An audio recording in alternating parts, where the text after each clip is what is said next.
selamat datang saya ucapkan. Nah, sesi hari ini kita akan lebih banyak berbicara tentang konsep kripto itu sendiri ya. Konsep kripto memang yang mungkin sudah memiliki aset Nagaya ya, tapi Pak, kripto itu apa sih? Gimana sih cara kerjanya? Kok kayaknya heboh banget gitu ya. Nah, itu kita akan bicarakan hari ini dengan pakarnya langsung ya. Jadi, hari ini saya akan lebih banyak mendengarkan. Saya lebih banyak mendengarkan, saya pun akan belajar, saya pun akan mencatat. Nah, jadi saya sarankan teman-teman, kita juga belajar, kita pun mencatat ya. Nah, nanti kita juga akan ada sesi menjawab pertanyaan. Sekali lagi saya ucapkan selamat datang ya bagi teman-teman yang sudah hadir di sesi hari ini. Saya akan sekarang mengundang sahabat saya yang sangat luar biasa, yaitu Bro Lukman. Beliau juga pernah ya berpartisipasi di berpartisipasi di Telegram voice chat kita ya, dan juga pernah beberapa kali sharing informasi ya. Jadi hari ini saya mengundang beliau untuk masuk sesi di Zoom ya, untuk memberikan informasi yang up to date. Oke, Bro Lukman, bisa dengar suara saya? Oke, selamat malam, salam kenal semuanya. Terima kasih Pak Dani, terus Mami Siska atas waktunya. Bro Lukman, bagaimana kabarnya Bro? Bagaimana aktivitas sehari-hari? Baik. Jadi mungkin sedikit perkenalan. Ya. Saya hari bekerja full time di salah satu e-commerce di Indonesia. Kemudian untuk dunia kripto ini, saya juga sebagai admin di salah satu aset kripto yang udah lama, dan juga aktif juga di trading juga kadang-kadang. Oke, berarti sudah, kalau boleh tahu sudah berapa lama Bro berpartisipasi aktif di dunia kripto? Sebenarnya sih udah lama ya, kalau misalnya tahu tentang mata uang digital ini, tahu sejak zaman Liberty Reserve.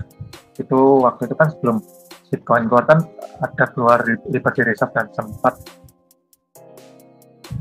diblok sama pemerintah Amerika ya akhirnya ya. Nah sampai akhirnya setelah itu muncul namanya Bitcoin. Gitu. Berarti bahkan dari sebelum Bitcoin itu ada ya Bro ya? Wow. Oke. Nah, boleh tolong diceritakan sedikit nggak Bro? Ini kan banyak teman-teman kita hari ini ya yang memang hadir berpartisipasi hari ini, banyak yang memang belum begitu paham sebenarnya dengan apa sih itu kripto, apa sih itu blockchain ya. Mungkin secara garis besar boleh tolong diberikan sedikit gambaran nggak Bro? Sebenarnya apa sih kripto dan blockchain itu? Boleh Pak Dani. Mungkin saya sedikit sharing apa yang saya dapat dari pengalaman. Kalau kita ngomong tentang blockchain itu apa? Blockchain kalau dari kalimatnya itu adalah gabungan dua kata, yaitu block. Block adalah kelompok, dan chain itu artinya rantai. Jadi penamaan ini menceritakan bagaimana cara kerja blockchain yang menggunakan sumber daya komputer untuk menciptakan blok-blok, jadi blok-blok yang saling terhubung dengan tujuan untuk mengeksekusi sebuah transaksi. Nah, sesuai namanya, blockchain ini merupakan rantai blok urut yang dirangkai dan didistribusikan bersama-sama. Setiap blok terdiri dari ledger. Ledger itu buku besar dan 3 elemen, yaitu data, hash biasanya yang kita kenal seperti hash transaction. Jadi kalau misalnya kita transaksi menggunakan, dan ada hash transaction dan hash dari blok sebelumnya. Nah, kalau jenis data yang digunakan pada teknologi ini bergantung dari tujuan blockchain sendiri. Jadi nanti ini saya akan jelaskan bahwa blockchain itu bisa mencakup banyak faktor, nggak cuma tentang kripto aja. Itu Pak. Oke, jadi sebenarnya kalau boleh kita ngomong dengan bahasa simpel ya, blockchain itu sebenarnya seperti cara menyimpan data, betul kan Bro? Iya, benar. Oke, berarti seperti cara memproses data. Jadi blockchain itu tuh sebenarnya bukan kripto itu sendiri, tapi blockchain itu adalah cara memproses data yang memang dibalik cryptocurrency. Apakah betul? Ya, blockchain itu lebih luas dari kripto dan dapat digunakan di luar kripto aja. Jadi seperti misalnya ada sih seperti beberapa bank yang kalau kita lihat dia menggunakan pembukuan pencatatannya memakai teknologi blockchain, atau misalnya ada juga beberapa perusahaan logistik mungkin di luar negeri yang sudah memulai memakai blockchain untuk teknologi untuk pencatatan logistiknya. Dan kemudian akan ada juga seperti di Uni Emirat Arab ya, dia mulai mencoba untuk mencatat jual beli properti memakai blockchain seperti itu. Oke, berarti karena blockchain ini sebenarnya lebih ke cara menyimpan data, berarti sebenarnya ini kita belum masuk ke cryptocurrency dulu kali ya, kita ngomong lebih ke garis besar. Berarti memang dia itu bisa digunakan untuk berbagai hal ya, dan nggak harus melulu di kripto. Ya, Jadi blockchain itu nggak ubahnya seperti kalau misalnya kita ambil perbandingannya seperti sistem Android. Dan kalau kita misalnya HP kita memakai OS Android, kan di dalamnya ada banyak aplikasi-aplikasi yang berjalan dengan sistem itu. Seperti itu gambarannya. Berarti blockchain itu seperti, kalau misalkan kita ngomong ya, berarti dia itu seperti Android-nya, dan aplikasi itu seperti penggunaannya ya?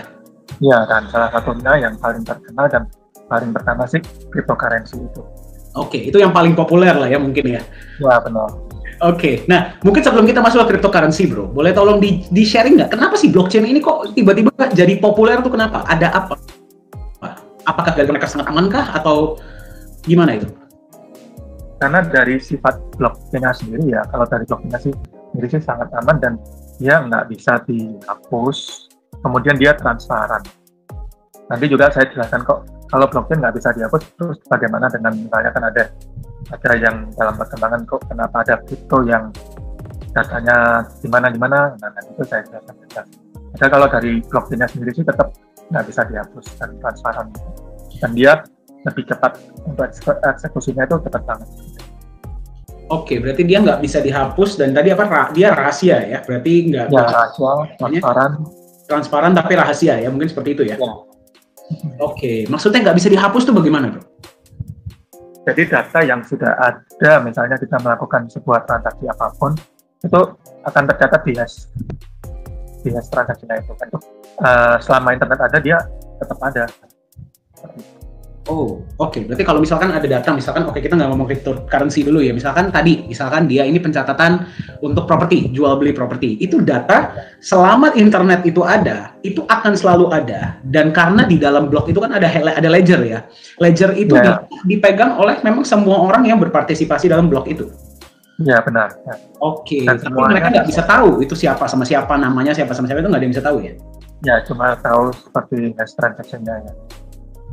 Oke, mereka cuma tahu hash transaksinya aja, tapi siapa ke siapanya itu juga mereka nggak akan bisa tahu ya. Dan itu juga salah satu kelebihannya bersifat rahasia juga. Jadi dia bebas tapi rahasia, kesampingan. Oke, berarti tidak bisa dihapus dan kemudian mereka itu rahasia. Nah, ada juga yang mengatakan bahwa blockchain ini tidak bisa dipalsukan. Apakah betul, bro? Iya benar. Jadi yang tadi kan ketika kita melakukan transaksi, dia kan udah tercatat. Jadi hampir pasti nggak bisa dipalsukan dan susah dihack karena kalau itu dia kan sebuah sistem rangkaian. Jadi kalau misalnya mau ngehacknya itu kurang lebih harus menguasai sampai kurang lebih 51% dari semua sistem rangkaian, dan sistem rangkaian itu mengikuti dari awal. Jadi kalau misalnya orang yang mau ngehack itu harus tahu dari awal blok pertamanya. Itu gambaran simpelnya ya. Oke. Berarti kalau misalkan memang karena kan yang pegang itu kan semua ya, istilahnya semua yang ada di dalam situ, berarti kalau memang mereka mau temper atau mau rubah, itu berarti memang mereka harus menguasai 51% dari pemegang data itu berarti. Ya, dari pertama juga. Oh, karena harus ada persetujuan dari mayoritas, betul ya bro ya? Kalau memang mau ada perubahan. Oh, dan itu harus terjadi benar-benar 51% itu secara bersamaan? Iya, benar. Oh, itulah kenapa berarti nggak bisa ditemper ya bro ya? Ya, jadi sulit banget, hampir susah banget. Karena bayangkan kalau misalkan yang megang datanya 100 juta orang gitu kan misalkan, nah dia harus mengakses minimal 50 juta tambah 1 orang kan. Itu dan secara bersamaan, dan kalau komputer itu tersebar seluruh dunia itu gimana caranya ya? Betul, Pak. Oke, jadi gara-gara itulah blockchain itu sebagai sistem penyimpanan data itu sangat populer. Apakah gara-gara itu? Populer, sangat aman, nggak bisa dihapus, dan ini salah satu kelebihannya kenapa dari blockchain sejak 10 tahun lalu sampai sekarang itu beberapa pemerintah dunia itu berusaha untuk menghapus atau gimana, tapi tetap stay kan, ya tetap eksis sampai saat ini. Nggak mau dihapus pun nggak bisa ya berarti ya? Ya. Oke. Berarti jadi bagi teman-teman yang sedang menyaksikan ya, ini keren banget kita ngomong tentang blockchain. Blockchain itu populer kenapa? Gara-gara dia tidak bisa dihapus, dia tidak bisa dipalsukan, ya karena sangat sulit, hampir mustahil, ya, dan juga memang dia itu transparan tapi rahasia, betul ya Bro Lukman ya? Iya benar. Oke, nah sekarang pengaplikasiannya dalam cryptocurrency sendiri itu bagaimana Bro? Kok bisa dia itu dimulai? Apa tujuannya? kenapa dibuat cryptocurrency, boleh tolong diceritain nggak? Jadi pada awalnya sih kebetulan Bitcoin itu diciptakan dengan menggunakan teknologi blockchain, dan teknologi blockchain mungkin pertama kali itu dia untuk pemakaiannya itu dia menggunakan Bitcoin. Bitcoin ini dijadikan sebagai mata uang virtual yang memungkinkan masyarakat melakukan transaksi finansial secara langsung dengan tanpa batas negara seperti itu, dan memudahkan untuk transaksi. Jadi sebenarnya kalau gambaran singkat saya itu, cryptocurrency itu adalah sebuah blockchain yang dimonetisasi. Jadi data-data itu diperdagangkan seperti itu, dibuat nilai ekonomisnya seperti itu. Oke, blockchain yang diperdagangkan, blockchain yang dimonetisasi, itu keren banget sih, monetasi ya. Itu maksudnya gimana tuh? Maksudnya kalau misalkan pertama kali yang dibuat itu kan Bitcoin tuh. Nah, itu apakah memang tujuannya itu untuk menguangkan atau mengkomersilkan blockchain atau bagaimana tuh? Itu menarik. Jadi kalau dari awalnya yang kita tangkap dari berita-berita, memang untuk pencipta Bitcoin ini kan anonim ya, dan dia tujuannya mungkin pada waktu itu untuk memudahkan para gamers untuk melakukan transaksi di game, karena kan gamers itu waktu itu kan gamers online kan ada di berbagai belahan dunia, dan itu untuk memudahkan transaksi secara cepat, dan diciptakanlah teknologi Bitcoin di atas blockchain ini. Seperti itu. Oh, berarti Bitcoin itu pertama kali dibuat untuk gamers sih, ya? Saya baru tahu malah. Menarik. Dan dia diciptakan pertama kali menggunakan kode komputer dan tidak boleh melebihi 21 juta. Jadi dari 21 juta ini nanti akan diperebutkan. Jadi lama-lama monetisasinya di mana? Dia tetap menggunakan sistem seperti ekonomi dari supply and demand seperti itu. Kalau misalnya semakin banyak demand-nya, otomatis kan dari data yang 21 juta itu otomatis kan harganya naik. Harganya kan naik terus. Nah, dari sana muncul harga-harga Bitcoin. Kenapa dari 3 juta, dari 1 juta, 3 juta, terus naik sampai saat ini. Itu yang dimaksudkan. Bitcoin itu kenaikannya fantastis banget sih memang. Ya.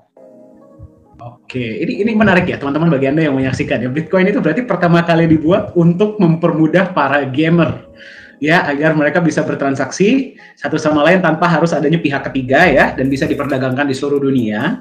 Dan memang karena ada yang namanya supply dan demand. Ini tadi keren banget, supply dan demand. Jadi kalau misalkan kita ngomong di market itu, apapun yang menentukan itu pasti tetap adalah supply dan demand. Nah, itulah nilainya bisa naik sangat fantastis ya Bitcoin itu ya, bro ya. Ya, benar.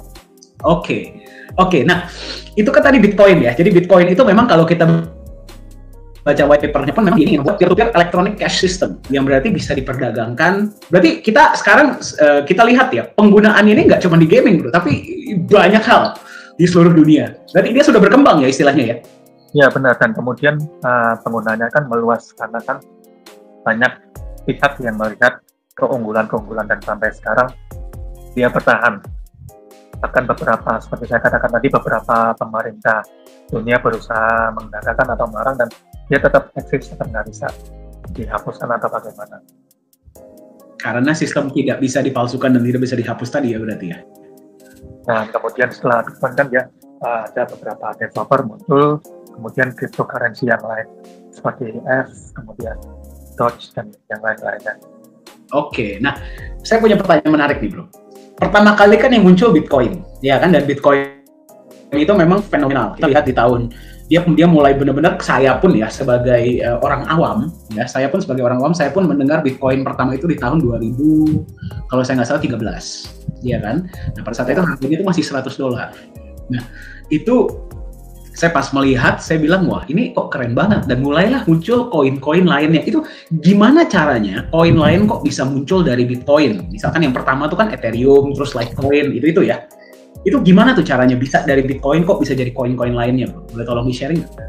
Sebenarnya bukan koin lain muncul dari Bitcoin, tapi koin lain dia developernya juga menguasai teknologi blockchain di balik itu. Seperti saya bilang tadi, kalau kita perbandingan, mungkin pertama ada sedikit banget aplikasi di Android. Jadi kita ibaratkan blockchain itu seperti Android. mungkin di awal-awal sedikit banget orang yang menguasai Android dan bikin aplikasi-aplikasi di atas Android. Nah, sama seperti halnya itu. Pertama kali yang mengenal teknologi blockchain adalah developernya Bitcoin yang identitasnya anonim. Kemudian beberapa developer juga menguasai dan mereka mulai meng-create seperti Ethereum, kemudian Doge dan yang lain-lainnya. Oke, berarti karena mereka itu, padahal sebenarnya kalau teknologinya Bitcoin itu katanya benar ya bro, itu adalah teknologi lama, betul ya? Teknologi lama yang digabungkan dan mereka kuasai itu, jadilah ya aset-aset kripto yang lainnya. Boleh tolong di-sharing nggak bro, pengembangannya itu sendiri dalam dunia kripto bagaimana? Pengembangannya sih dalam dunia kripto sih bisa maju ya kalau kita lihat, mungkin kita langsung ngomong potensi kripto ke depan ya. Ya.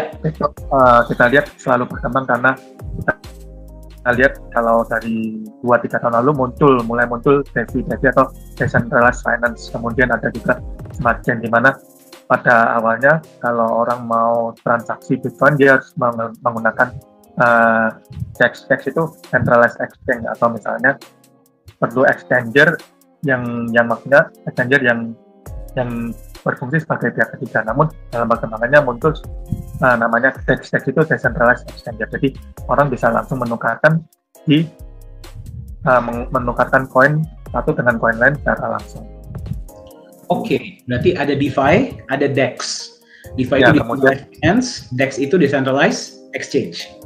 Ya, kemudian muncul lagi seperti yang lagi hype sekarang, NFT, langsung gitu.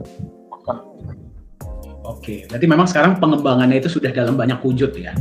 Ya, dan kalau kita lihat juga ada juga untuk penggunaan realnya, bahkan ini penggunaan realnya kembali ke tujuan Bitcoin awal mungkin ya, yang dikenal dengan GameFi atau NFT game NFT seperti itu. Oke, berarti memang sekarang pengembangannya itu ada banyak wujud ya. Nah, mungkin poin aja nih bro ya. Bagaimana sih potensi kedepannya untuk kripto itu sendiri? Kira-kira menurut Bro Lukman yang memang pengamat dan memang praktisi di dalam dunianya. Kalau saya bilang sih makin bagus, makin meluas, karena kan seperti kita lihat dalam 1 tahun terakhir ini banyak orang-orang hebat di dunia ini yang mulai berkecimpung dalam Bitcoin. Seperti kita lihat orang-orang kaya di dunia mulai masuk, di mana mereka membuat beritanya semakin terangkat dan makin banyak orang makin mengenal cryptocurrency, nggak cuma Bitcoin ini aja. Dan kemudian muncul banyak developer, banyak juga perusahaan-perusahaan real yang memakai teknologi cryptocurrency dan blockchain ini juga. Jadi kedepannya semakin bagus dan bisa digunakan untuk kehidupan real ya, untuk fungsi realnya. Oke, berarti potensi akan tambah baik ya, karena memang banyak public figure ya yang memang sudah mulai menyuarakan support mereka terhadap kripto, dan ini akan mulai digunakan untuk dunia real. Nah, itu apakah sudah kejadian atau belum kira-kira bro? Sudah ada, dan mungkin kedepannya akan semakin berkembang, semakin canggih sih. Oke, berarti sudah ada ya, salah satu contohnya mungkin El Salvador gitu ya. Ya, ada juga mungkin dalam di depan dia, kalau yang saya sebutkan tadi dalam bidang game ya, seperti GameFi, ada juga blockchain yang sudah terkenal dari negara tetangga kita, Vietnam, itu dia dari tahun 2019 atau 2020 ya, dan dia hype banget. Oke, baik. Nah, bagi teman-teman yang sedang menyaksikan, kalau memang ada pertanyaan mengenai kripto, silahkan gunakan fitur chat ya. Kita akan coba diskusikan beberapa, nanti kita akan jawab beberapa pertanyaan-pertanyaan yang muncul. Ya, jadi kayaknya seru banget nih bro, soalnya banyak yang memperhatikan ya, dan bukan cuma di sini, tapi juga di grup keluarga besar ya. Jadi, oke, saya langsung masuk ke ini nih bro, topik yang memang sekarang sedang hot ya, di luar sana. Ini kan sekarang nih kripto ini banyak yang bermasalah juga. Ya kan, banyak kripto-kripto yang ujung-ujungnya nggak perform lah dan sebagainya. Boleh di-share nggak bro, dari sudut pandang Bro Lukman yang memang berada di dalam dunianya, ini kira-kira apa sih tantangan-tantangan utama yang dihadapi agar kripto ini bisa mewujudkan visi utama dari si Satoshi ini? Nah ya benar, karena semakin berkembangnya kripto dan semakin banyak developer yang mengenal teknologi kripto, ada banyak tantangan dari cryptocurrency ini. Seperti pertama, yang kita lihat terlalu volatile sebagai alat tukar. Harga itu, kalau misalnya kita ikuti harga cryptocurrency, kadang hari ini bisa naik 100%, besok bisa turun 90% seperti itu. atau misalnya turun 50%, turun lagi. Jadi volatilitasnya terlalu tajam seperti itu pertama. Dan kedua, banyak juga karena semakin banyak orang yang menguasai teknologinya dan semakin tujuan dari developer itu menciptakan kripto ini tujuannya apa? Mungkin dia ada tujuan untuk mengumpulkan dana dengan cepat. Jadi kebanyakan mereka ujung-ujungnya tidak perform, tidak sesuai dengan apa yang mereka plankan seperti itu. Oke, tadi sempat keputus Bro Lukman ya, tapi yang saya tangkap yang pertama itu tantangan utama ya. Tantangan utama itu berarti yang pertama volatilitas. Itu ya, benar. Parah banget memang ya di dunia kripto itu ya. Sehari bisa naik 100%, bisa juga turun 100%. Turun 90% sih. Kalau yang nggak kuat jantungnya mendingan jangan deh trading ya. Memang trading itu seru sih, bisa make money tiap hari, tapi kalau kata Pak Yohanes Chandra nih CEO Nagaya, kalau jantungnya nggak kuat mendingan jangan, bahaya. Ya. Nah, tadi ada poin penting Bro, ada poin yang menarik tentang pengumpulan dana. Itu ada yang mereka mengumpulkan proyeknya tiba-tiba nggak jalan, mungkin karena manajemen yang kurang baik, atau memang dari awal niatnya sudah kurang baik gitu loh. Nah itu boleh tolong di-sharing nggak Bro? Kemungkinan besar sih ada juga yang memang tujuannya nggak baik sih. Jadi kita juga harus pandai-pandai untuk memilih developernya yang bagaimana. Latar belakang dari developernya, ada juga memang yang developer itu tujuannya nggak baik untuk mengumpulkan dana aja, kemudian setelah sudah dapat dia nggak peduli dengan proyeknya sendiri, dengan kriptonya yang dia ciptakan sendiri seperti itu, dan ujung-ujungnya merusak nama cryptocurrency itu atau kita kenal dengan istilah scam seperti itu. Iya. Berarti ya dia kumpulin dana mungkin gara-gara ini, kita ngomong mungkin yang memang gagal ya, kita nggak usah ngomong yang scam dulu, kita ngomongin gagal. Mereka mungkin kumpulin dana tapi mungkin kalkulasinya kurang baik atau bagaimana, tiba-tiba proyeknya nggak jalan. Itu ada nggak Bro yang seperti itu? Ada juga, kadang ada juga yang seperti itu. Ada yang mungkin proyeknya nggak jalan atau gimana, atau dari plan-plannya gagal dieksekusi seperti itu sih. Oke, kalau memang sampai benar-benar mereka melakukan seperti itu ya, mereka kumpulkan dana, sudah jalan nih, koin sudah masuk market nih ya, dan yang mereka kumpulkan itu dananya nggak cukup. Apakah ada pertanggungjawaban dari pihak developernya atau dari pihak exchangernya Bro, kepada yang sudah memberikan dana? Kalau yang saya tahu, hampir 90% sih nggak ada, karena kan ketika mereka udah lepas di market exchanger, mereka seperti ini ya, seperti mengatakan untuk orang-orang yang mempunyai kripto mereka itu bebas, mereka bisa lepas di exchanger seperti itu. Bahkan ada juga yang bahkan jeleknya sampai exchanger itu mendelis koin mereka seperti itu. Oh, jadi paling banter ya di delisting sama exchanger, sudah selesai gitu ya berarti. Oke, karena sebenarnya memang mereka itu sebenarnya nggak ada pertanggungjawaban untuk melakukan itu ya Bro ya. Kalau sampai gagal proyeknya ya sorry gitu loh misalnya. Ya benar. Oke, jadi mungkin sebelum kita masuk ke yang scam ya, itu nanti dulu lah ya. Saya punya pertanyaan menarik nih. Berarti masuk exchanger, sebuah aset itu masuk ke exchanger, apakah itu sebuah jaminan bahwa aset tersebut pasti bagus? Kalau saya bilang nggak sama sekali. Karena seperti saya katakan dan dari pengalaman, sebenarnya yang penting kita lihat itu dari developernya siapa ya. Karena kalau secara teknis seseorang atau satu tim menciptakan, dia create sebuah kripto, sebuah koin, dia dari blockchain sendiri atau numpang blockchain orang berupa token, itu kalau misalnya mereka ready, nggak sampai 1 minggu pun mereka bisa listing di exchanger kok. Seperti itu. Oke, wah berarti ini tadi ada poin menarik nih Bro. Tadi ini saya simpulkan dulu ya. Berarti masuk ke exchanger itu tidak merupakan sebuah jaminan. Ya benar. Oke. Nah, tadi Bro Lukman sempat menyebut tentang token. Nah, ini saya tertarik nih. Berarti sebenarnya proses pembuatan sebuah token itu bagaimana sih? Berapa lama perlunya dan modalnya berapa? Bagaimana prosesnya untuk bisa masuk ke exchanger? Mungkin boleh di-sharing nggak Bro? Oh iya, jadi kalau bedanya, mungkin saya jelaskan dulu bedanya antara token dan koin. Koin adalah sebuah koin yang dimana developernya menguasai teknologi blockchain dan mereka menciptakan blockchain sendiri. Jadi blockchainnya itu dia nggak numpang di blockchain yang blockchain coin yang sudah ada. Dan kalau untuk token, dia menumpang di koin-koin yang di blockchain, koin-koin yang udah ada seperti Ethereum. Dia menciptakan peluang bagi orang-orang untuk membuat token di atas Ethereum itu. Kemudian ada seperti Binance yang sekarang lagi rame, seperti itu, ada juga Wave dan lain-lain. Jadi sebenarnya sih kalau untuk membuat sebuah token itu jauh lebih mudah daripada membuat sebuah koin, karena kalau koin lebih perlu untuk pengkodan, menguasai bahasa coding untuk membuat kriptografi seperti itu. Tapi kalau untuk token itu lebih mudah karena dia nggak perlu menguasai coding sampai kriptografi atau gimana, seperti itu. Oke, berarti token itu menumpang ke blockchain lainnya, koin itu dibikin sendiri istilahnya ya. Dan benar-benar yang bikin koin itu berarti memang mereka itu memahami dari kriptografi itu sendiri, betul ya bro ya? Ya benar, dan itu kita bisa lihat kebanyakan kalau dari kalau yang sudah menguasai blockchain sendiri itu lebih bagus daripada token. Kebanyakan sih, bukan pasti tapi kebanyakan seperti itu.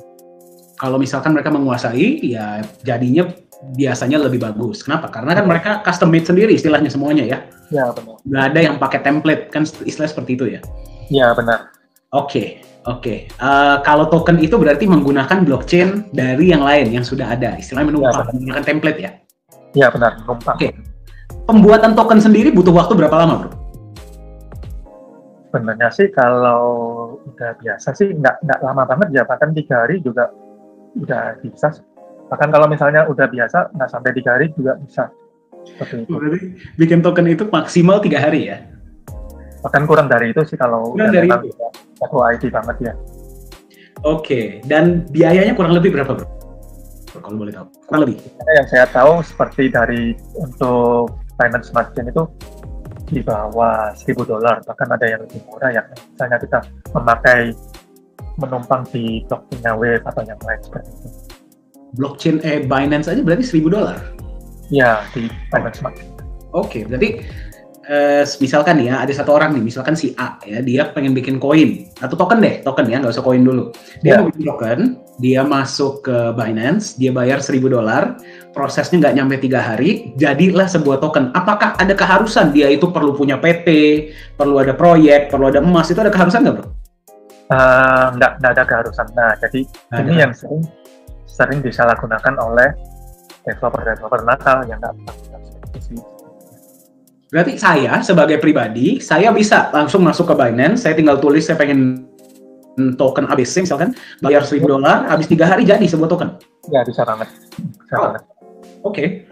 Dan jadi itu jadi sebuah token yang memang sudah ada blockchain-nya ya, tapi blockchain-nya pakai blockchain-nya Binance. Ya, numpang di blockchain-nya koin yang udah ambil seperti itu.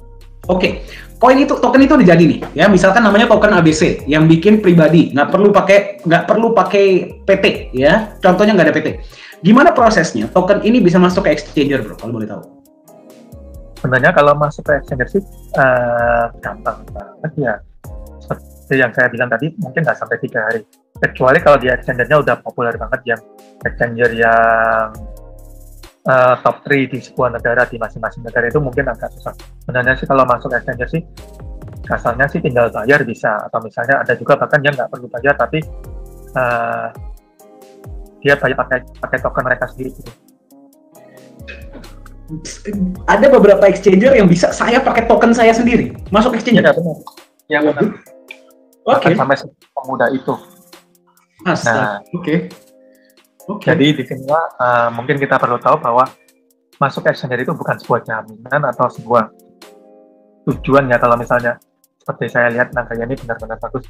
Jadi masuk exchanger ini bukan dijadikan sebuah tujuan, karena banyak token-token yang misalnya kalau kita orang-orang ngomong tuh di market itu token-token micin. Dia malah menjadikan masuk exchanger itu sebagai sebuah tujuan untuk melakukan untuk membuat hype seperti itu. Oke, berarti malah justru di istilahnya apa bro, token micin? Ya. Oke, nah berarti token micin ini mohon maaf nih, saya harus gunakan kata micin juga ya Bapak Ibu ya, karena kita sedang berbicara tentang kripto ya. Berarti token Mitchin ini mereka bikin 3 hari jadi, biaya cuma nggak nyampe $1.000.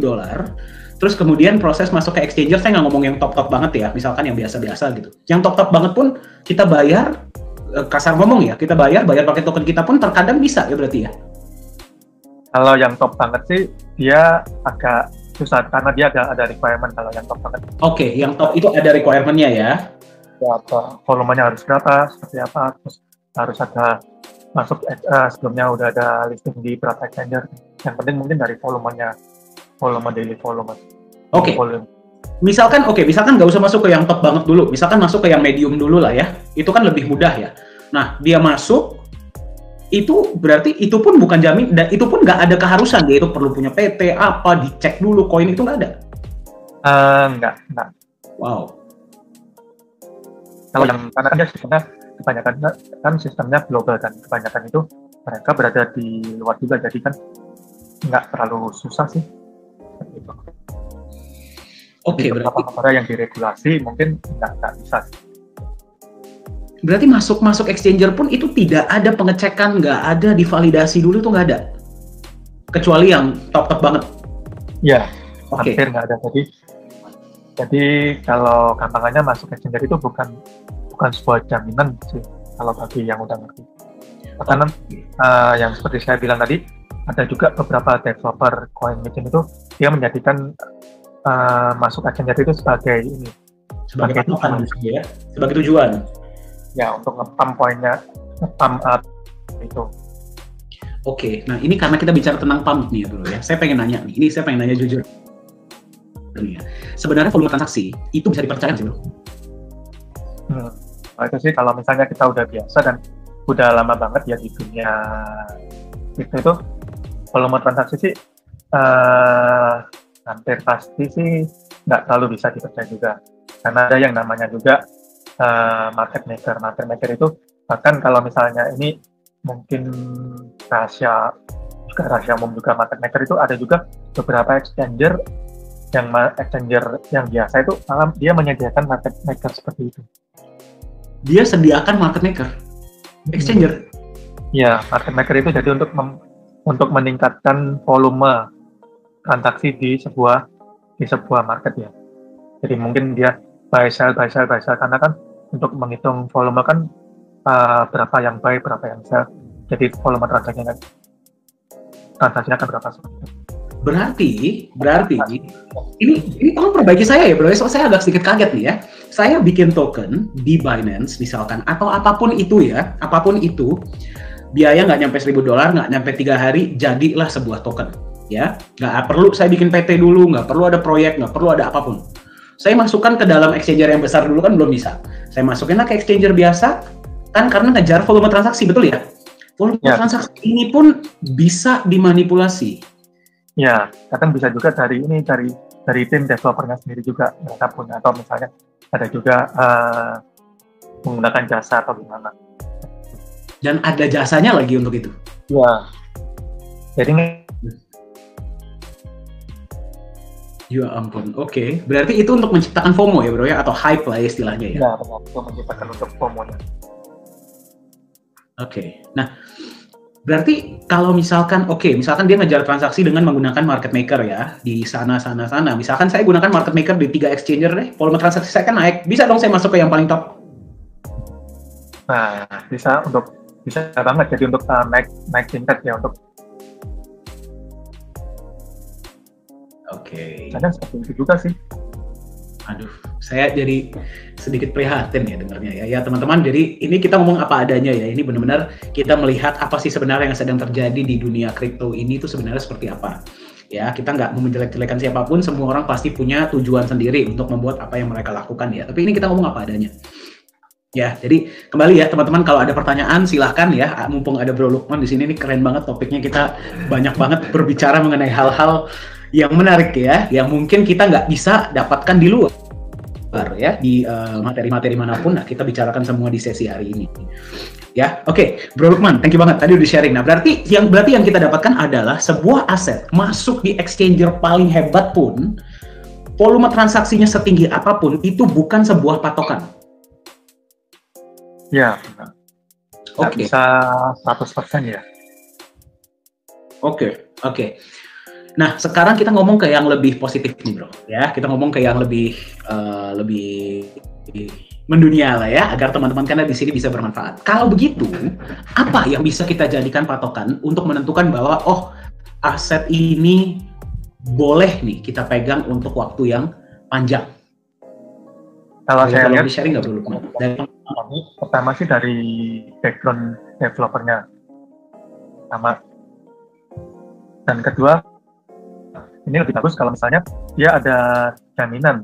Seperti kayak kita misalnya, kayak kita lihat Nagaya ini dia memiliki jaminan emas. Ketika seseorang membeli aset kripto ini, dia ada jaminan untuk dipegang. Kemudian ketiga ada proyek itu proyek real. Keempat, komunitas, dan kelima utilitas. Oke. Berarti, wah ini keren banget nih. Berarti yang pertama developernya siapa, ya.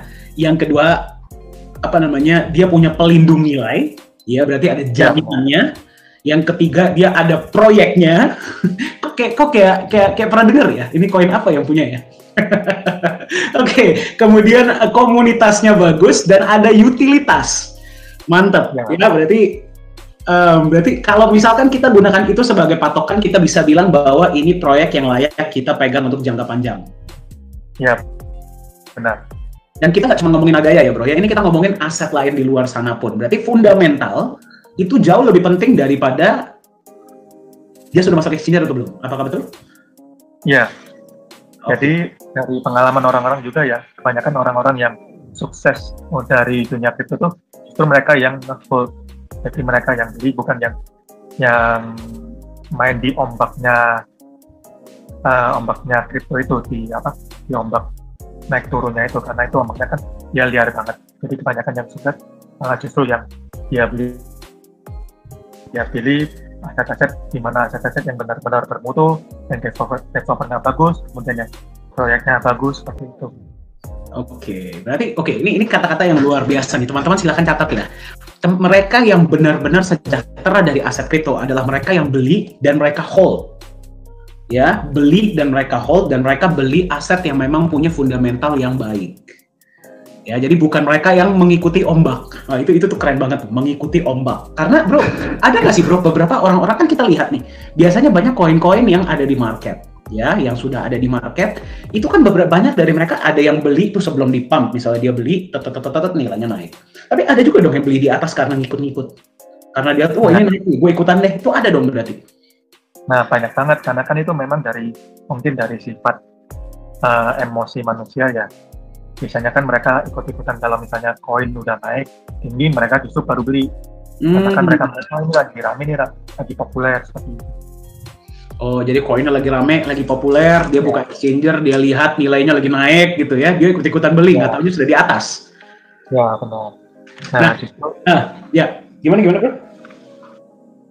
Nah, justru kebanyakan orang-orang yang biasanya yang kurang berhasil di dunia kripto ini, kebanyakan yang seperti itu, jadi dia ikut, kemudian dia nggak buy and hold seperti itu. Tadi keren banget ya. Banyak orang yang belum berhasil atau kurang berhasil di dunia kripto adalah mereka yang ngikut-ngikut.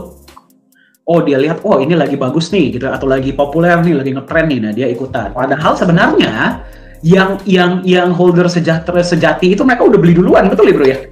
Ya, oh ini lagi naik 200% hari ini. Nah, dia ikut-ikutan beli, wah, naik 2 kali lipat atau naik 3 kali lipat. Padahal nggak tahu ketika dia udah capai pucuknya, ketika dia udah beli, besoknya dia turun. Oh, jadi mereka lihat, wah naik 200%. Jadi kalau misalkan aset-aset yang memang sudah dipublikasikan, misalkan di media gitu ya, itu biasanya boleh nggak kita bilang, itu tuh kalau kita beli itu udah telat? Karena kan kita lihat justru bahkan di dunia trading, di dunia kripto pun ada juga malah seperti kalau misalnya istilahnya itu yang ngomong grup-grup nge-pump, grup pump and dump. Jadi mereka memang kadang ada juga misalnya sebuah koin atau sebuah token, dia lagi nggak ada berita apa-apa, nggak ada news apa-apa, grup ini lagi nge-pump gitu. Ada seperti itu bro? Dan bikin orang-orang itu ikut-ikutan seperti itu. Ada seperti itu ya berarti? Grup pump itu ada berarti? Lumayan banyak sih. Oh. Kan di luar sih, di Indonesia juga ada grup seperti itu. Berarti mereka ini memang ya mungkin karena punya komunitas yang besar atau dana yang besar ya mereka beli banyak gitu ya. Yang Pak Denny bilang, yang kita diskusikan tadi, tantangan kripto ya. Ini penyebab dari volatilitas kripto ini terlalu tinggi. Kadang kenapa volatilitasnya naiknya kadang ngawur, kemudian turunnya juga tajam banget.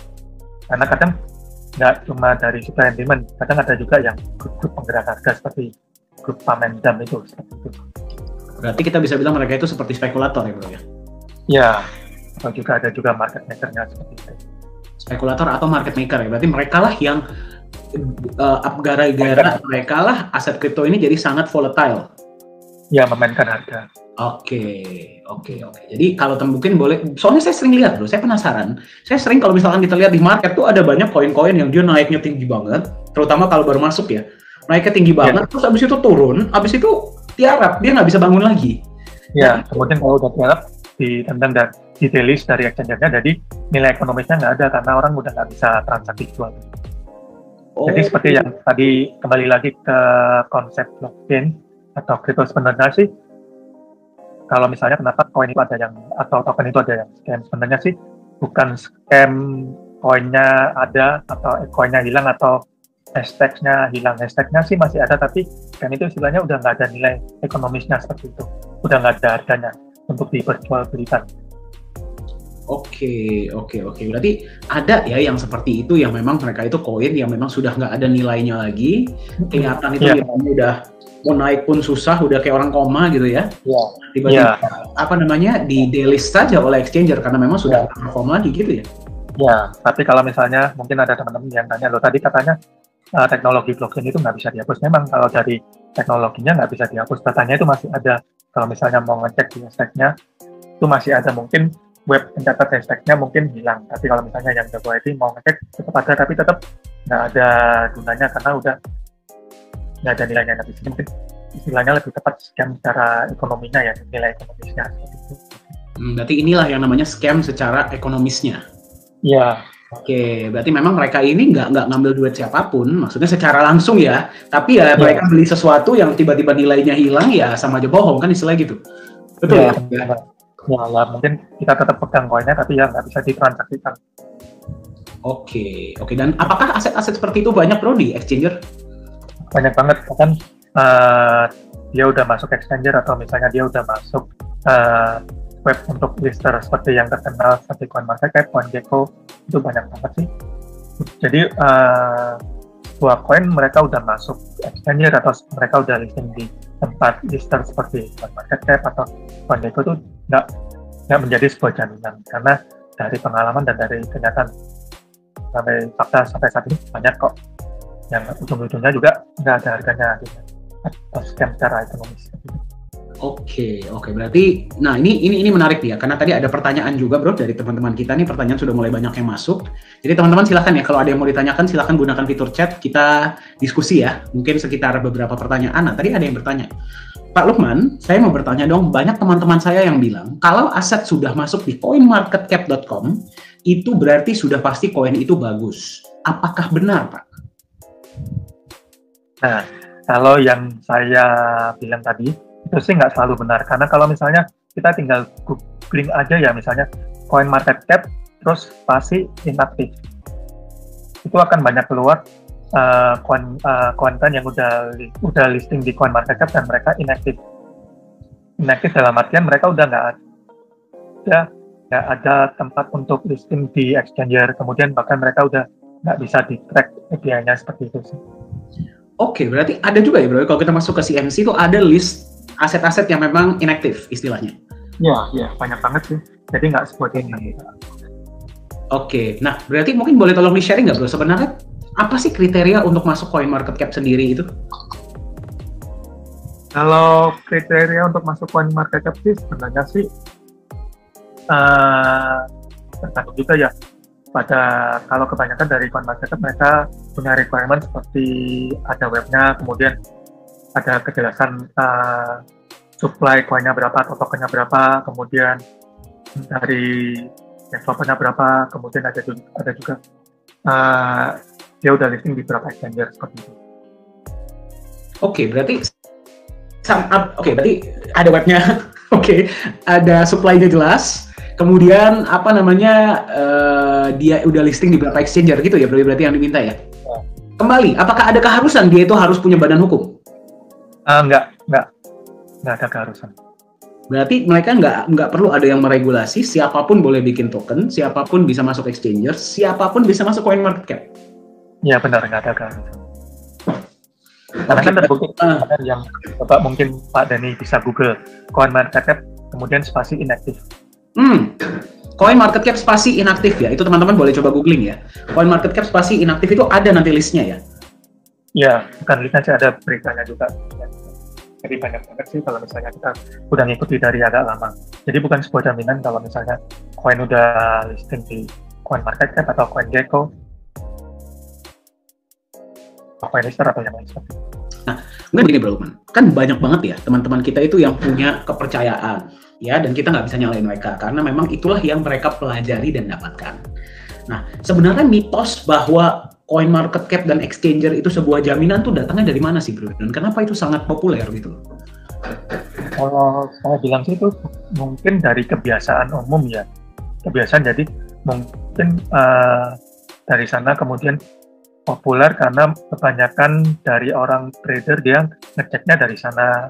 Kemudian sebagian besar masyarakat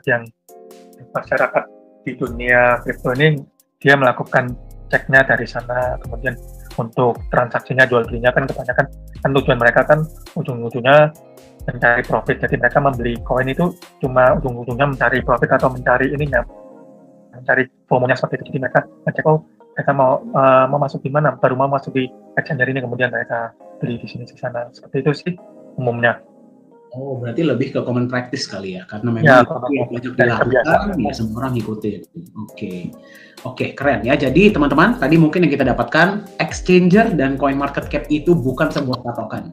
Kita nggak bilang exchanger, koin-koin yang ada di exchanger dan di CoinMarketCap itu pasti jelek. Tidak, kita nggak bilang seperti itu ya. Tapi kita bilang, sudah masuk pun itu bukan sebuah patokan bahwa koin ini sudah pasti bagus. Oke, ya, benar. Oke, Pak Lukman, ini ada pertanyaan yang sedikit subjektif ya. Jadi tolong dijelaskan, di-sharing sedikit nih. Ini ada dari salah satu pemegang kita. Ya, oke. Selamat malam Bro Lukman. Saya mau tanya bagaimana menurut Bro Lukman tentang Nagaya. Mohon penjelasannya, terima kasih.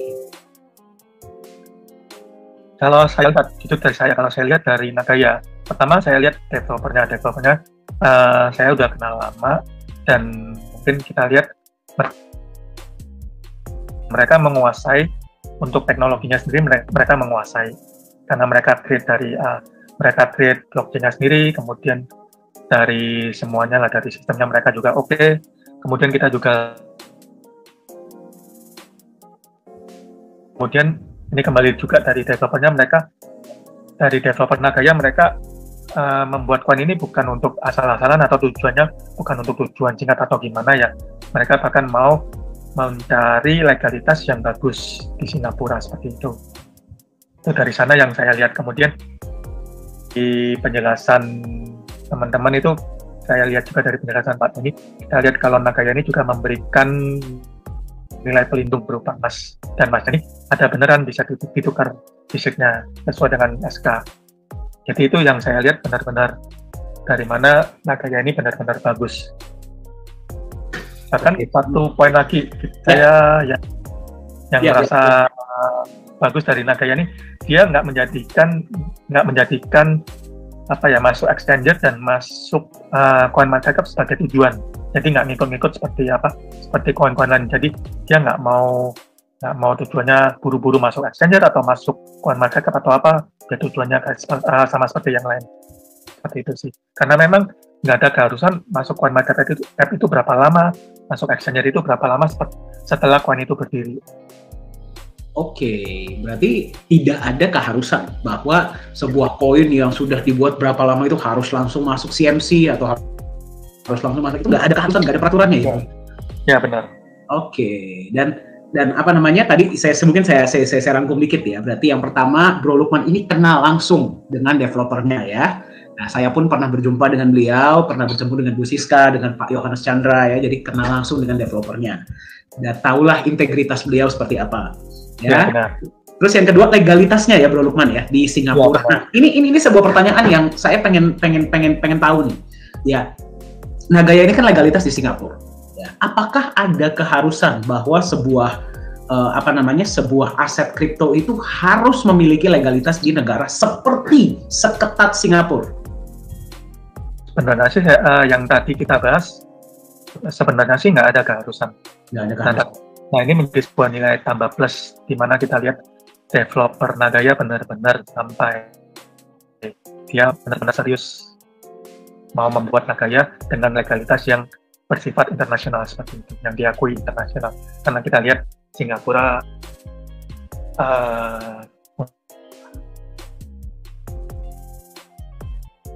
Oke, sepertinya sinyalnya Bro Lukman ini sedikit. Untuk legalitas benar-benar diakui secara internasional.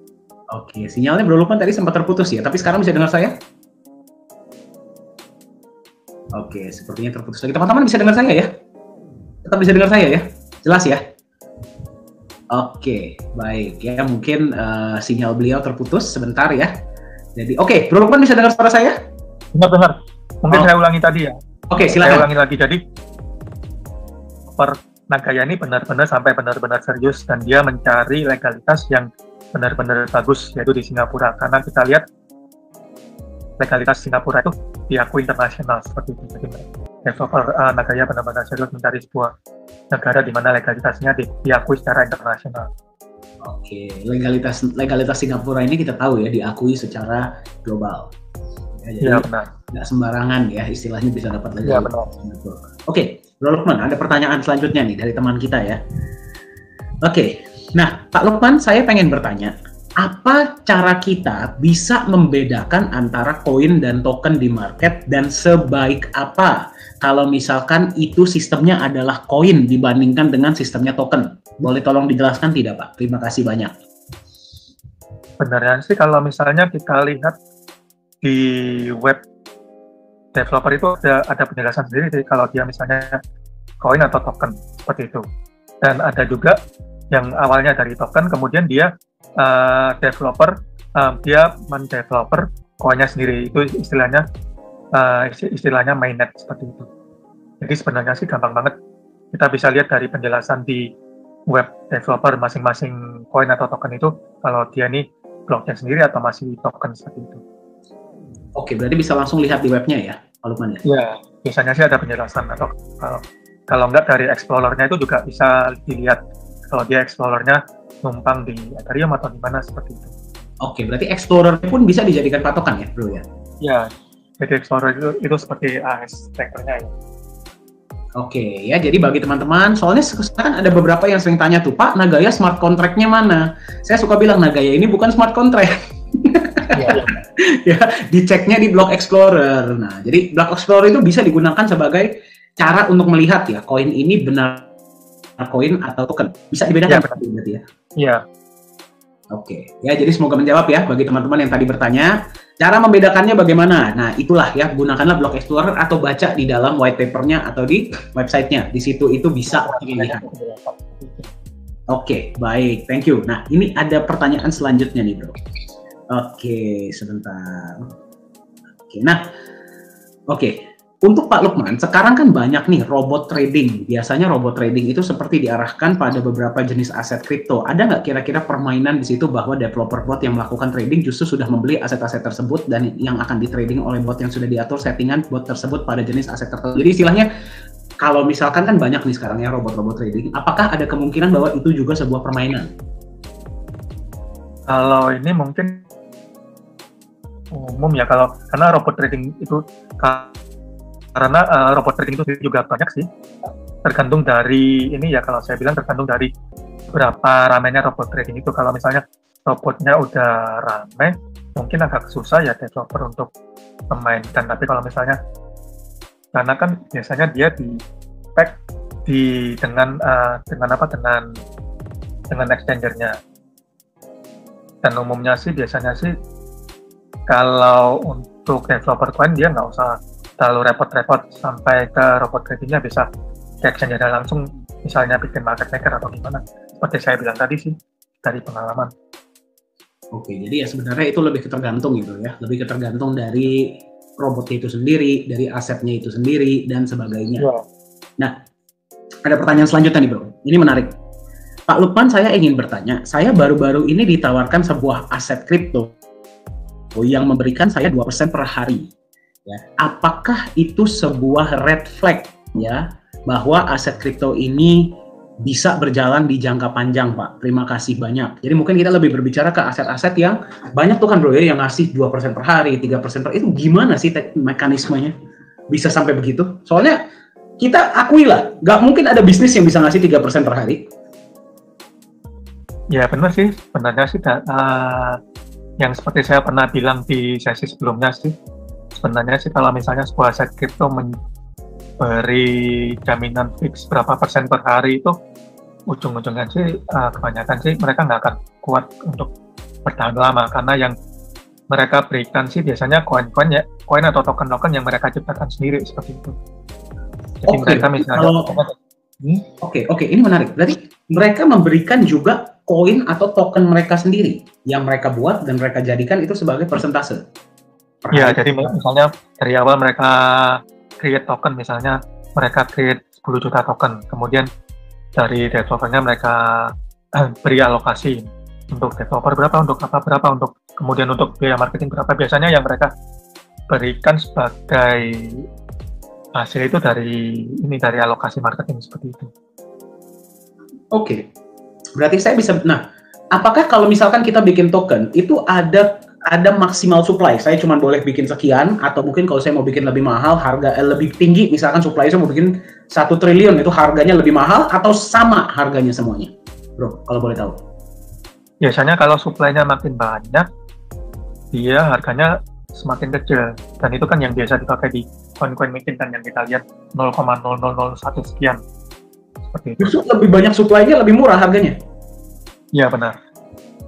Jadi saya bisa dong, misalkan bikin token tadi ya, misalkan saya bikin token ABC nih, saya bikin aja supply-nya 1 triliun misalkan, ya, ya kan, saya bikin, nah saya kasih, ayo 1% per hari atau 2% per hari ya saya kasihnya koin token saya juga kan, nah orang-orang itu mau beli, nah berarti saya akan bilang, oke, kita akan masuk exchanger, misalkan dalam waktu berapa bulan, kembali, tadi kan nggak ada keharusan nih, iya kan, saya masukin aja ke exchanger kan tinggal bayar, iya kan, kumpulin volume, masuk ke coin market cap, masuk ke exchanger besar, dan itu semua nggak ada biaya tambahan, karena saya hanya harus bikin 1 kali di awal. Nah, yang itu yang tadi saya bilang kan, kebanyakan justru yang koin-koin yang kita bilang istilahnya nggak semua ya, istilahnya cuma koin-koin mecin itu kebanyakan kan mereka justru menggunakan momentum masuk exchanger atau masuk coin market cap itu sebagai tujuan untuk mempam harganya. Oke, berarti justru exchanger dan coin exchanger ini ya biasa itu dijadikan momentum ya bro ya, bagi teman-teman. Cepat beli sebelum kita masuk exchanger, harganya nanti naik, seperti itu kali ya. Oh, I see. Nah berarti oke, kita kembali ke yang pertanyaan yang tadi ya bro, 1% per hari, 2% per hari ini.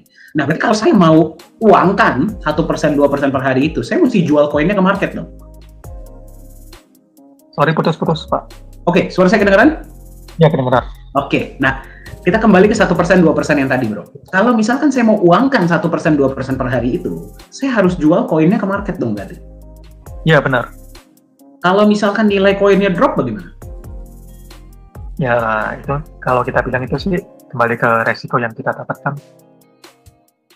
Oke, karena kembali kan koin ini kan maksudnya belum ada fundamentalnya ya. Istilahnya ada fundamentalnya, nah berarti kan sangat rentan. Makanya itulah kenapa bisa bilang nggak bro? Banyak koin-koin itu mereka kumpulin sebanyak-banyaknya sebelum masuk market, giliran sudah di market dia lihat harganya di pump, nah dia jual di sana. Ya, dan benar yang Pak Denny bilang, karena memang dia nggak ada proyek realnya yang untuk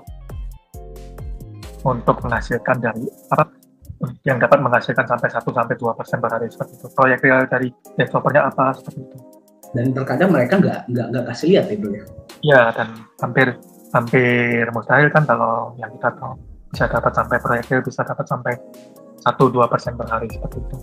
Ya, agak susah dibayangkan sih. Saya nggak tahu ya, kalau di sini ada teman-teman yang mungkin punya proyek yang bisa ngasih konsisten ya, 3% per hari, 4% per hari, tolong kenalin ke saya gitu. Saya juga pengen invest. Tapi fix ya, nggak boleh ada rugi. Oke, baik.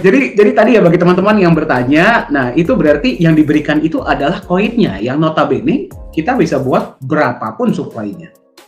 Ya, Betul ya, Lukman? Waktu awal developer bikinnya itu kebanyakan umum. Oke. Jadi teman-teman mungkin boleh lebih perhatikan, ya lebih diperhatikan ketika diberikan sesuatu itu jangan cuma lihat profitnya saja, ya jangan cuma lihat profitnya saja, tapi juga perhatikan ya. Coba kita lihat fundamentalnya seperti apa. Kok bisa dapat seperti ini? Kok bisa begini? Kok bisa begini? Ya, jangan hanya kita lakukan hanya karena dia ini sedang populer atau sedang ngetren, gitu kan? Kita kan nggak akan tahu ke depannya seperti apa. Ya, karena tren dan popularitas itu, momentum itu kan bisa diciptakan dari developernya. Kadang juga yang seperti saya bilang, kadang bahkan nggak ada momentum, nggak ada news, ada juga kayak grup pump and dump itu yang menciptakan sendiri. Oke, baik ya. Oke, baik. Bro Lukman, ini ada satu pertanyaan yang menarik ya. Kira-kira Bro Lukman dalam waktu 5-10 tahun ke depan, apakah cryptocurrency itu masih tetap akan ada? Dan kalau masih ada, cryptocurrency yang seperti apa yang akan bertahan? Kalau dari pemikiran simpel saya, persen cryptocurrency masih tetap ada. Nah, kalau yang mana yang akan bertahan, yang pertama yang kembali seperti yang kita lihat, yang fundamentalnya bagus, kemudian yang developernya bagus. Jadi yang tujuan dari developernya memang untuk ini untuk dibuat untuk benar-benar untuk jangka panjang dan utilitasnya banyak seperti itu. Oke, berarti koin-koin yang akan bertahan di jangka panjang ya. Mungkin tadi berapa persen, Bro? Sorry tadi sempat kepotong. Berapa persen yang akan tetap bertahan? 90% saya yakin cryptocurrency pasti tetap ada. Oke. Berarti 90% dari mereka akan tetap ada, tapi yang bertahan. Maksudnya untuk cryptocurrency secara umum masih akan tetap ada. Oke, berarti 90% positif cryptocurrency itu masih tetap akan ada ya. Sorry, mohon maaf, saya salah statement. Oke. Nah, tapi yang bertahan seperti apa, Bro? Tadi boleh tolong diulang? Jadi yang bertahan seperti apa yang kita lihat fundamentalnya bagaimana, kemudian developernya bagaimana, terutama developernya. Kalau kita lihat developernya ini benar-benar bagus, kemudian dia muncul, kemudian proyeknya jelas, seperti itu. Dan tujuannya memang untuk jangka panjang, dan itu akan bertahan lama. Dan kemudian kita lihat dari komunitas yang sudah terbentuk, komunitasnya begitu solid, seperti itu. Oke, berarti mereka yang memang bertahan, cryptocurrency akan tetap ada. Tapi yang bertahan adalah mereka yang tadi ya, seperti yang tadi Bro Lukman bilang itu ada 5 poin. Developernya jelas, ya, ada backupnya, ada proyeknya, komunitasnya bagus, baik ya, dan yang kelima ada utilitasnya. Ya, benar. Ya, berarti yang bertahan itu boleh dibilang nggak banyak dong, Bro, dari yang ada sekarang. Ya, seperti itu sih, nggak banyak. Mungkin itu justru akan muncul banyaknya koin-koin yang bikin seperti itu. Oke, dan mereka ini ya, koin-koin seperti ini biasanya nggak akan bertahan lama ya? Ya, karena kan kita lihat dari perkembangan, kalau kita tarik 2 tahun lalu tuh jumlah total koin yang listing di CoinMarketCap itu sekitar 1.500 sampai 2.000-an. Tapi sekarang itu 11.000 sampai 15.000 mungkin.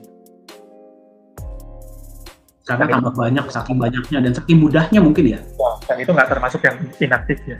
Yang inaktif kita nggak tahu, banyak banget. Oke, baik ya. Jadi keren ya hari ini sesi kita ya. Kita banyak bicara dan kita ngomongnya benar-benar daging tentang apa yang terjadi di dunia kripto, apa potensinya ya, apa namanya, apa tantangannya. Dan tadi kita juga sempat berbicara tentang konsep Nagaya itu sendiri dan bagaimana. Nah, Bro Lukman, tadi ada yang bertanya nih. Ini mungkin pertanyaan terakhir untuk hari ini ya. Bagi teman-teman yang belum terjawab hari ini pertanyaannya, mohon maaf ya karena keterbatasan waktu. Pertanyaannya seperti ini, Bro Lukman. Kira-kira, menurut pandangan Bro Lukman yang memang sudah lama di dunia kripto, bagaimana potensi Nagaya 5 tahun dari sekarang? Kalau saya lihat sih, potensi Nagaya justru sangat bagus sih, karena kalau misalnya kita lihat 5 tahun ke depan, kita bisa tarik, berarti kan kalau 5 tahun ke depan kita juga tarik kurang lebih 2 tahun ke belakang, dimana mungkin kalau kita lihat 2 tahun lalu Nagaya belum terlalu terkenal, tapi sampai sekarang kalau hari ini berarti 2 tahun ke depan dari 2 tahun lalu kan, dan kita lihat Nagaya begitu semakin populer dan tetap stay itu, tetap bagus, dan itu semakin banyak proyek-proyek berkembangnya. Dan ini saya lihat seperti kurva yang tetap positif, naik positif, tapi mungkin kurvanya nggak langsung naik seperti pump gitu ya, tapi dia stabil naik, dan saya percaya sih, saya melihat kalau mengikuti dari story-nya akan tetap naik seperti kurva yang naik pelan-pelan, naik terus seperti itu, semakin naik. Oke, jadi kurvanya nggak seperti koin-koin yang di pump ya, karena memang bagi Anda yang sedang mendengarkan, bukan itulah tujuan kita. Kita nggak mau gampang naik, tapi juga gampang turun. Buat apa? Ya kan? Kita lebih pilih naiknya pelan-pelan tapi stabil, ya Bro Lukman ya. Jadi memang kurvanya positif ke depan. Kita lihat, kalau ke depan kita juga bisa lihat kan, kayak tadi bilang di story dari 2 tahun sebelumnya, sampai saat ini aman-aman dan tetap semakin berkembang. Oke, kita bisa lihat kurva dari 2 tahun sebelumnya, kita bisa lihat sampai sekarang aman ya. Saya suka bahasanya, tetap ada walaupun ya di seluruh dunia ini sedang mengalami pandemi, kesulitan ekonomi, tapi Nagaya tetap ada, malah tambah terkenal dan trennya pun tetap positif. Jadi ya bisa, kalau kita tarik dari 2 tahun yang lalu, kita bisa lihat 2 tahun ke depan atau 3 tahun ke depan kurvanya akan tetap positif ya Bro Lukman ya. Oke, nah jadi saya to the point blank nih. Tadi kan kita bicara aset-aset yang perlu dihindari, aset-aset yang baik dipegang pada saat masih awal. Apakah Nagaya salah satunya yang layak dipegang dari sekarang, Bro Lukman?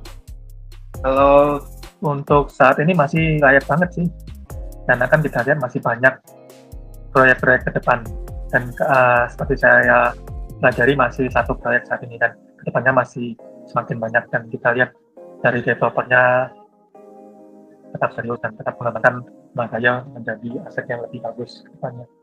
Mantap. Terima kasih banyak nih ya, Bro Lukman sudah berbagi hari ini. Kita membahas banyak hal-hal yang cukup kontroversial, ya cukup. Tapi nggak ada kekurangan sih kalau Nagaya.